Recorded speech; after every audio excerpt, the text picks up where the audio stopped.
Hello बच्चों, welcome to पैक्शन tuition classes. बच्चों, last class में हमने जो हमारी बुक कीपिंग थी उसके बारे में हमने जाना था। अकाउंटिंग इन्फॉर्मेशन क्या होती है उसके बारे में हमने पढ़ा था, और यूज़र्स कौन कौन से होते हैं, किनको इनकी अकाउंटिंग इन्फॉर्मेशन की ज़रूरत पड़ती है, इसके बारे में हमने पढ़ा था।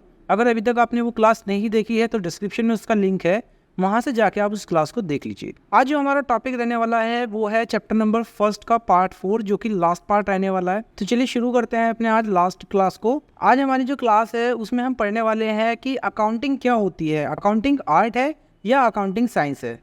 तो चलिए जानते हैं कि अकाउंटिंग आर्ट होती है, साइंस होती है। अकाउंटिंग जो है आपकी वो आर्ट भी है और वो साइंस भी है, बट अब इसमें आता है कि ये प्योर आर्ट है, प्योर साइंस है या प्योर नहीं है। तो इसके जानने के लिए हमें पहले जानना होगा कि हमारी आर्ट क्या होती है और साइंस क्या होती है।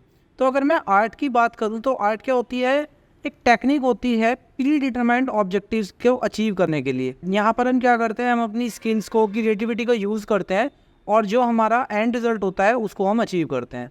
वहीं अगर हम बात करें साइंस की, तो साइंस क्या होती है, सिस्टमैटिक बॉडी ऑफ नॉलेज होती है। यहाँ पर पहले से ही आपके कुछ सर्टेन प्रिंसिपल्स सेट कर दिए गए हैं और उन प्रिंसिपल्स को आपको फॉलो करते हुए चलना है जब आप अपने एंड रिजल्ट तक पहुँच सकते हैं। तो अगर हम बात करें इन अबव डेफिनेशंस के हिसाब से जो अभी हमने पढ़ी हैं, तो कुछ पॉइंट्स निकल के आते हैं। सबसे पहला है अकाउंटिंग आर्ट और साइंस दोनों है। किस बेसिस पे कि अकाउंटिंग जो होती है वो हमारी सिस्टमैटिक बॉडी ऑफ नॉलेज है, आर्ट भी सिस्टमैटिक होती है और हमारी साइंस भी सिस्टमैटिक होती है, क्योंकि हम इनके अंदर प्रॉपर रूल्स एंड रेगुलेशंस को फॉलो करते हुए चलते हैं। सेकंड आता है हमारा, जो हमारी अकाउंटिंग है वो बेस्ड ऑन एक्सपेरिमेंट होती है। आर्ट भी आपकी एक्सपेरिमेंट बेस्ड होती है, आप आर्ट बना के देखते हैं, अच्छी बन जाती है, नहीं बनती है तो दोबारा बनाते हैं। इसी तरीके से साइंस होती है, जब हम केमिकल कोई कॉम्बिनेशन बनाते हैं तो उसके अंदर भी हम काफ़ी सारे एक्सपेरिमेंट्स करते हैं, तभी जाके हम जो फाइनल फॉर्मूला होता है उसके पास पहुंचते हैं। नेक्स्ट हमारा आता है यूनिवर्सल वैलिडिटी। हमारी जो आर्ट है वो हर जगह पाई जाती है, दुनिया के किसी भी कोने में चले जाएं, साइंस सब जगह पाई जाती है। इसी तरीके से आपकी अकाउंटिंग भी यूनिवर्सल है, ये भी दुनिया के कोने कोने तक की जाती है। अगर आप इंडिया में अकाउंटिंग कर रहे हैं और आप फॉरेन में अकाउंटिंग कर रहे हैं तो दोनों में कोई खास अंतर नहीं होगा, सेम प्रिंसिपल्स हमारे फॉलो किए जाते हैं। ये हमारा चैप्टर नंबर 3 में है, किस तरीके से हम उन प्रिंसिपल्स को बनाते हैं और काम करते हैं वो हम वहाँ पढ़ेंगे। इसके बाद आती है पर्सनलाइज स्किल। जो आपकी आर्ट होती है उसमें आपकी पर्सनल स्किल्स जो है बहुत इंपॉर्टेंट रहती हैं, क्योंकि आप अपने हिसाब से सोच के और उसके अंदर अपनी एक क्रिएटिविटी दिखाते हैं। और साइंस के अंदर भी आपकी पर्सनल स्किल बहुत काम आती है, जो पास्ट एक्सपीरियंसेस होते हैं उसके बेस पे हम आगे फॉर्मूलेज बनाते हैं। अकाउंटिंग में हमारी ऐसी होती है, अकाउंटिंग में भी आपकी पर्सनल स्किल्स काफ़ी काम आती हैं। और लास्ट होता है based on practice and creativity. Art आपको पता है कि सबसे ज़्यादा क्रिएटिव काम आर्ट के अंदर ही होता है। साइंस भी आपकी क्रिएटिव होती है, क्योंकि जब हम फिजिक्स में, केमिस्ट्री में हम काम करते हैं तो काफ़ी सारा क्रिएटिव वर्क वहाँ पर भी यूज़ किया जाता है। और अकाउंटिंग के अंदर भी आप काफ़ी सारी क्रिएटिव चीज़ें करने वाले हैं। फॉर्मेट आप अपने हिसाब से बनाते हैं, इसके अलावा प्रेजेंटेशन आपकी अपने हिसाब से होती है। तो काफ़ी कुछ क्रिएटिव जो एक अकाउंटेंट है वो यहाँ कर सकता है। तो बेसिकली इन पॉइंट्स के ब्याह पे अगर हम कहें तो अकाउंटिंग जो है हमारी वो प्योर आर्ट है पर प्योर साइंस नहीं है। क्योंकि प्योर साइंस क्यों नहीं है, यहाँ पर साइंस में होती है कॉज एंड इफेक्ट रिलेशनशिप। अगर आप केमिकल ए और केमिकल बी को आपस में मिक्स करते हैं तो केमिकल सी ही बनेगा, बट अकाउंटिंग के अंदर ऐसा नहीं है, हर बार अलग रिजल्ट्स आते हैं।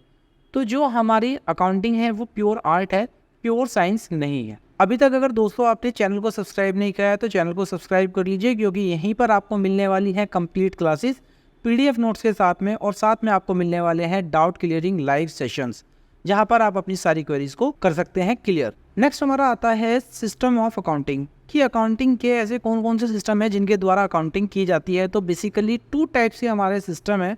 सबसे पहला है डबल एंट्री सिस्टम और एक है आपकी सिंगल एंट्री सिस्टम। अभी जो बुक आप पढ़ रहे हैं 11th क्लास के अंदर, ये डबल एंट्री सिस्टम बेस होती है। तो आपके यहाँ पर जितनी भी चीज़ें पढ़नी है वो डबल एंट्री सिस्टम बेस पढ़नी है। तो चलिए जान लेते हैं कि हमारे डबल एंट्री सिस्टम होता क्या है। बेसिकली डबल एंट्री सिस्टम एक बुक कीपिंग सिस्टम है, अकाउंटिंग मेथड है, जहाँ पर हम अपनी ट्रांजेक्शन्स को रिकॉर्ड करते हैं। अब यहाँ डबल एंट्री का मतलब क्या है कि आपको एक ट्रांजेक्शन के लिए 2 एंट्री करनी पड़ेंगी। इसका मतलब जब भी आप कोई ट्रांजैक्शन करेंगे तो 2 अकाउंट से ऊपर उसका इफेक्ट आएगा। अब इसको सेटिस्फाई करने के लिए आपकी एक इक्वेशन होती है जिसको हम बैलेंस शीट की इक्वेशन भी बोलते हैं, इसी को हम अकाउंटिंग इक्वेशन भी बोलते हैं, जो आपका चैप्टर रहने वाला है आगे अकाउंटिंग इक्वेशन। तो वहाँ पर भी आपको ये पढ़नी है। वो इक्वेशन क्या है, assets equals to liability plus equity.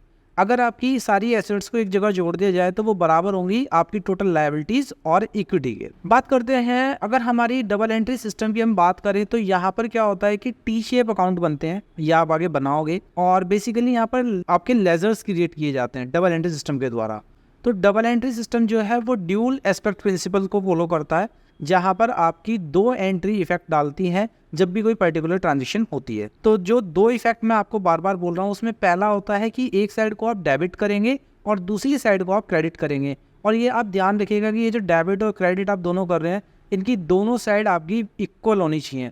अगर आपकी डेबिट ज़्यादा और क्रेडिट कम है तो इसका मतलब आपकी वो जो एंट्री है वो आपकी गलत है, ट्रांजेक्शन गलत है। तो ये जो सिस्टम है ये ट्रांजेक्शन के जो बहुत एस्पेक्ट हैं उनको लेके चलता है।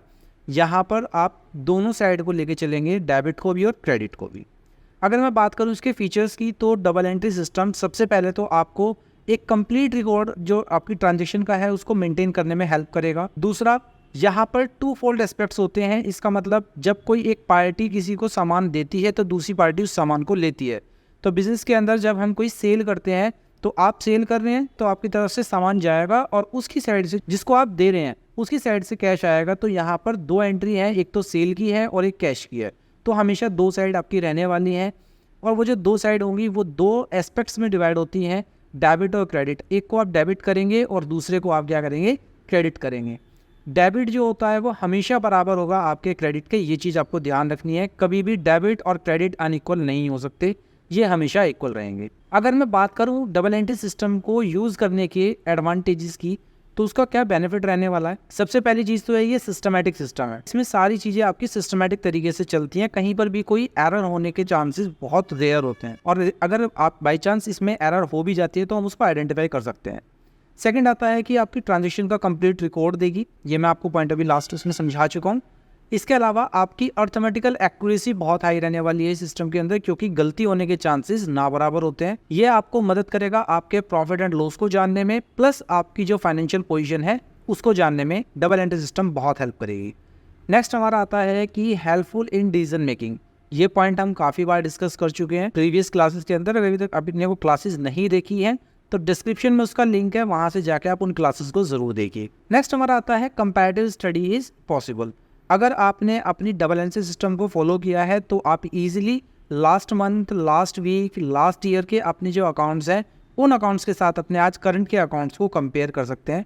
ये पॉइंट भी हमने पहले काफ़ी बार कर लिया। अगर अभी तक आपने हमारा टेलीग्राम चैनल ज्वाइन नहीं किया है तो उसको ज्वाइन कर लीजिए, क्योंकि जो भी क्लासेस आपकी होती हैं उनके जो नोट्स हैं वो आपको फ्री ऑफ कॉस्ट प्रोवाइड कराए जाते हैं टेलीग्राम चैनल के ऊपर। प्लस आपके वहाँ पर जो टेस्ट सीरीज़ हैं वो भी वहीं पर होने वाली हैं। इसके अलावा काफ़ी सारा मटेरियल आपको टेलीग्राम चैनल के ऊपर ही मिलने वाला है, जो आपके लिए बहुत सपोर्टिव रहने वाला है। तो जल्दी से जाके टेलीग्राम चैनल को ज्वाइन कर लीजिए। जो लिंक है चैनल का वो आपको स्क्रीन पे दिख रहा है, इस लिंक के द्वारा आप चैनल को ज्वाइन कर सकते हैं। लास्ट हमारा आता है single entry system. Single entry system क्या होता है?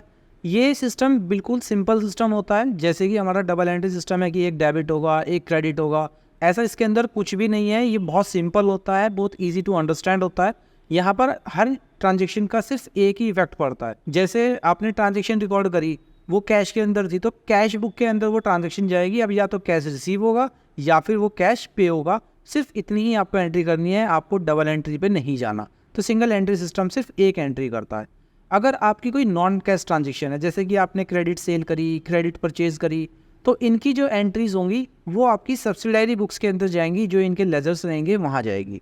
अब ये सब्सिडायरी बुक्स क्या होती हैं, लेजर्स क्या होते हैं, ये भी आपका आगे आने वाला है।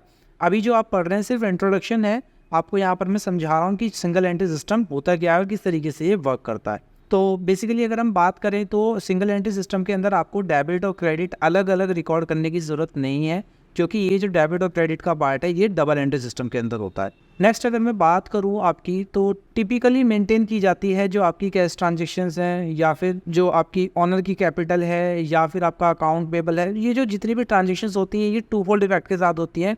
तो टिपिकली इनको मेंटेन किया जाता है सिंगल एंट्री सिस्टम के अंदर। सिंगल एंट्री सिस्टम हर किसी के लिए नहीं होता, क्योंकि ये आपकी जो बिजनेस की एंटिटी है ये उनको जो है एग्जैक्ट प्रॉफिट नहीं बता पाएगी, एग्जैक्ट उनकी फाइनेंशियल पोजीशन नहीं बता पाएगी। तो इस सिस्टम के अंदर बैलेंस शीट को जनरेट करना पॉसिबल नहीं होता, इनकम स्टेटमेंट को जनरेट करना पॉसिबल नहीं होता। यहाँ पर सिर्फ हम एक आइडिया ले सकते हैं कि हम कहाँ चल रहे हैं, हमें प्रॉफिट हो रहा है, लॉस हो रहा है, इसका सिर्फ हम आइडिया ले सकते हैं।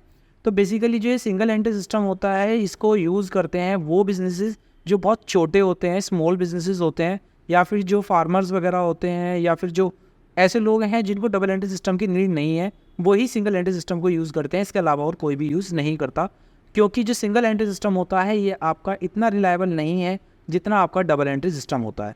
जो बच्चे नए हैं उन बच्चों को मैं बता दूं, आपकी जो क्लासेस हैं Monday to Friday regular classes आपकी चलती हैं। PDF नोट्स आपको टेलीग्राम चैनल पे दिए जाते हैं, टेलीग्राम चैनल को ज्वाइन कर लीजिए, वहाँ से आप नोट्स अपने बनाते रहिए। वहाँ आपको नोट्स मिल जाएंगे PDF फॉर्मेट में, आप जिसको प्रिंट करा सकते हैं और ईजिली आप उससे अपनी स्टडी कर सकते हैं। प्रैक्टिस के क्वेश्चंस भी आपको टेलीग्राम चैनल के ऊपर ही दिए जाएंगे। मिलते हैं आपसे अगली क्लास के अंदर। अगर अभी तक आपने चैनल को लाइक शेयर सब्सक्राइब नहीं किया है तो लाइक शेयर सब्सक्राइब कर लीजिए। यहीं आपको मिलने वाली है कंप्लीट क्लास। चलिए मिलते हैं अपनी नेक्स्ट क्लास में, तब तक के लिए thank you and bye bye.